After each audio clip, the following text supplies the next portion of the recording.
আমার বন্ধুগণ, এই নামাজের জামাতি আল্লাহর নবী জীবনের শেষ নামাজ জামাতে আদায় করেছেন। জীবনের শেষ নামাজটাও জামাতে আদায় করলেন। তখন তার এমন অবস্থা, এত অসুস্থ, দাঁড়াতে পারেন না, হাঁটতে পারেন না। দুইজন সাহাবীর কাঁধের উপরে ভর করে তারপরে বহু কষ্ট করে মসজিদে গিয়ে নামাজ আদায় করেছেন। খুতবা দিয়েছেন, বললেন, খুতবা দিতে গিয়ে বললেন, আজ থেকে মসজিদে নববীর চতুর্দিকের সকলের দরজা বন্ধ হয়ে যাবে, শুধু আবু বকরের দরজাটা খোলা থাকবে। আল্লাহর নবী বললেন, আল্লাহ রাব্বুল আলামিন এই পৃথিবীতে তার এক বান্দাকে জাগতিক সব সম্পদ দিতে চেয়েছিলেন, কিন্তু সে বান্দা সব জাগতিক সম্পদকে উপেক্ষা করে মাবুদের সঙ্গে দেখা করা বেশি জরুরি, বেশি পছন্দ মনে করেছেন। এতটুকুন কথা নবীজি বললেন, কেউ কিছু বুঝলো না। হযরতে আবু বকর রাদিয়াল্লাহু তাআলা আনহু হুজুরের এই কথা শুনে কাঁদতে কাঁদতে তিনি অস্থির হয়ে যাচ্ছেন। সাহাবীরা চিন্তা করলেন, হুজুর কার কথা বলেছেন, তাতে কান্নার কি আছে? বয়োবৃদ্ধ, জ্ঞান বৃদ্ধ হযরতে আবু বকর রাদিয়াল্লাহু তাআলা আনহু বুঝতে পেরেছেন এই পৃথিবীর সব সম্পদ তো আল্লাহ হুজুরকেই দিতে চেয়েছিলেন। তিনি সমস্ত সম্পদকে উপেক্ষা করে তার মাবুদের সঙ্গে দেখা করার জন্য প্রস্তুতি নিয়েছেন। তার মানে হলো আল্লাহর নবী বিদায় হয়ে যাবেন, আমরা নবী থেকে এতিম হয়ে যাব। নবীজি ঘরের মধ্যে প্রবেশ করলেন, প্রচন্ড জ্বর এলো। এই প্রচন্ড জ্বর নিয়ে তিনি শুয়ে আছেন, কখনো বেহুশ, কখনো হুশ। এর মধ্যে সারাজান হয়ে গেল। সাহাবীরা বহুক্ষণ অপেক্ষা করে হযরত আবু বকরের ইমামতিতে নামাজ শুরু করলেন। হুজুরের হুশ এলো, প্রশ্ন করলেন, আয়েশা রে, এখন কোন সময়? হযরত আয়েশা বলেন, ইয়া রাসূলুল্লাহি, মসজিদে নববীতে নামাজ শুরু হয়ে গেছে। সাহাবীরা অনেকক্ষণ অপেক্ষা করে আমার বাবার ইমামতিতে নামাজ পড়তেছে সবাই, কিন্তু সাহাবীরা কেঁদে কেঁদে নামাজের মধ্যেই কাঁদতে কাঁদতে অস্থির হয়ে যাচ্ছে। তাদের মনের ধারণা হয়েছে নবীজির পেছনে নামাজ পড়ার কিসমত থেকে তারা মাহরুম হয়ে গেল। নবীজি বলেন, আয়েশা, দরজা খুলে দাও আর আমার মাথাটা একটু উঁচু করে ধরো, আমি একটু নামাজের দৃশ্যটা দেখি। দরজা খুলে দেওয়া হলো, নবীজির মাথা উঁচু করে ধরা হলো। নামাজের জামাতের দৃশ্য দেখে নবীজি আবার শুয়ে পড়লেন। হযরতে মা আয়েশা লক্ষ্য করে দেখেন নবীজির দুই চোখের কোণা দিয়া পানি পড়তেছে। মা আয়েশা জিজ্ঞেস করেন, ইয়া রাসূলুল্লাহ, হে, নামাজের দৃশ্য দেখে চোখে কেন পানি এলো? হুজুর বলেন, আয়েশা রে, এটা কোনো দুঃখের পানি নয়, এটা তৃপ্তির পানি। এই যে জামাত নামাজ পড়তেছে লোকেরা, এই জামাত কায়েমের জন্য তায়েফের ময়দানে অনেক রক্ত আমার ঝরেছে। উহুদের ময়দানে দান্দান মুবারক শহীদ হয়েছে, সাহাবায়ে কেরাম জীবন দিয়েছে। এই যে জামাত আমি দেখতে পেলাম, ভবিষ্যতের একটা ছবি যেন চোখে ধরা পড়লো। আমার মনে হলো কিয়ামত পর্যন্ত এই পৃথিবীতে আমার যত উম্মত আসবে তারা এইভাবে করে জামাতে নামাজ আদায় করবে।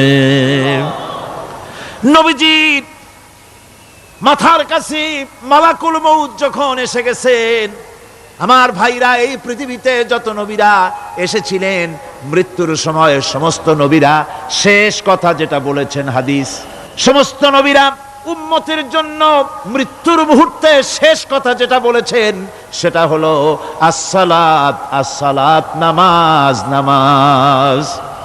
আমার নবী যখন বিদায় হয়ে যান, বিদায় মুহূর্তে মেয়ের কথা বললেন না, কলিজার টুকরা নাতির কথা বললেন না, জামাইয়ের কথা বললেন না, স্ত্রীর কথা বললেন না। মৃত্যুর সময় শেষ কথা বললেন, আসসালাত, আসসালাত ওয়া মা মালাকাত আইমানুকুম, নামাজ, নামাজ, আমার উম্মতেরা নামাজ, আমার উম্মতেরা নামাজ ছেড়ে দিও না, নামাজ। যেই নবী উম্মতের জন্য এত কাঁদলেন, নামাজের জন্য এত কথা বলে গেলেন, আল্লাহ রাব্বুল আলামিন নামাজের জন্য এত নির্দেশ করলেন, নবীজি ইন্তেকালের সময় নামাজের কথা বলে দিলেন, সেই মুসলমান আজ নামাজ আদায় করে না।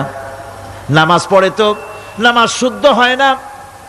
হযরতে হুযায়ফা রাদিয়াল্লাহু তাআলা আনহু তিনি একবার ইয়েমেন সফর করেছিলেন, এক মসজিদে নামাজ পড়লেন।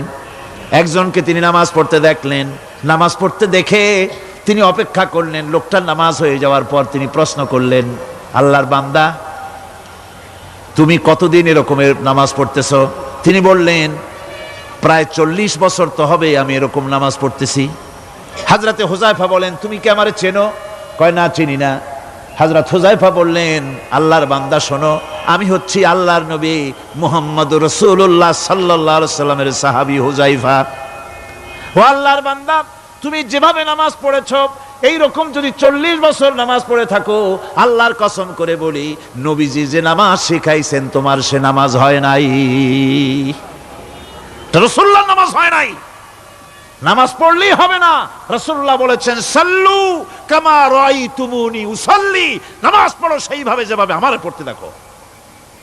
ভাইরা, রাসূল করিম সাল্লাল্লাহু আলাইহি ওয়াসাল্লামের যে নামাজ, হুজুর যেভাবে নামাজ পড়েছেন, হাদিসে যা পাওয়া যায়, হাদিসে বুখারীতে সব আছে, দেখে নেবেন, সেইভাবে নামাজটা আদায় করে নেবেন। কিয়ামতের দিন আল্লাহ রাব্বুল আলামিন সর্বপ্রথম বান্দাকে প্রশ্ন করবেন কি? বুখারী শরীফে এসেছে, আন আবি হুরায়রা রাদিয়াল্লাহু তাআলা قال سمعت رسول الله صلى الله عليه وسلم يقول إنما يحاسب به العبد يوم القيامة من عمله صلاته। বুখারী শরীফের হাদিস, আল্লাহ রাব্বুল আলামিনের নবী বলেন, হযরত আবু হুরায়রা হাদিস খানা বর্ণনা করেছেন, তিনি বলেন যে আমি রাসূলের মুখে শুনেছি, কিয়ামতের দিন আল্লাহ রাব্বুল আলামিন সর্বপ্রথম তার বান্দার কাছে প্রশ্ন করবেন, বান্দা নামাজ আদায় করেছিলি কিনা? নামাজ সর্বপ্রথম প্রশ্ন। যেরকম সর্বপ্রথম প্রশ্নটা কি? নামাজ। এই নামাজ আপনার বাচ্চাদেরকে যখন 7 বছর বয়স হবে নামাজের হুকুম করবেন। 10 বছরে নামাজ না পড়লে প্রহার করতে বলা হয়েছে। নামাজের জন্য কড়াকড়ি করতে হবে। পুরুষ নারী মেয়েদের মাসের ভিতরে কখনো কখনো তাদের যে সমস্ত মাসলা মাসাইল আছে সেই অনুযায়ী কখনো তাদের ক্ষমা আছে, বাকি তাদের নামাজ পড়তে হবে। আর পুরুষের জন্য পাগল হয়ে যাওয়া, বেহুশ হয়ে যাওয়া ছাড়া নামাজ মাপ নাই, নামাজ পড়তেই হবে। এই যে নামাজ, যে নামাজ না হলে ঈমান থাকবে না, ঈমান নষ্ট হবে, কিয়ামতে জাহান্নামে যাওয়া লাগবে, এসব কথা শোনার পর আজকের তাফসীরুল কোরআন মাহফিলে আমরা কি ওয়াদা করতে পারি যে আমরা মালাকুল মউত যতক্ষণ পর্যন্ত আমাদের মাথার কাছে না আসবে নামাজ ছেড়ে দেব না? এই ওয়াদা কি করতে পারি?